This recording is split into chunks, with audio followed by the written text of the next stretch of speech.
ఇంకా దూరమే మాయమవుతుంటే, ఇంకా ఇంకా ప్రాణమే దగ్గరవుతుంటే,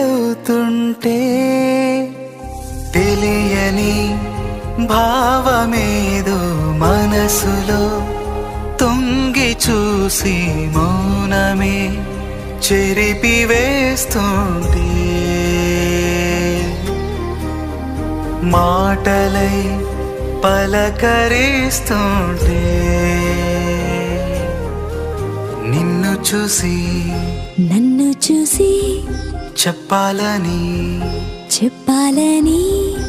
అనిపిస్తుంది. ఏమని? గతము తిరిగి రాదని, రేపు అన్నదే లేదని, ఇప్పుడే నీ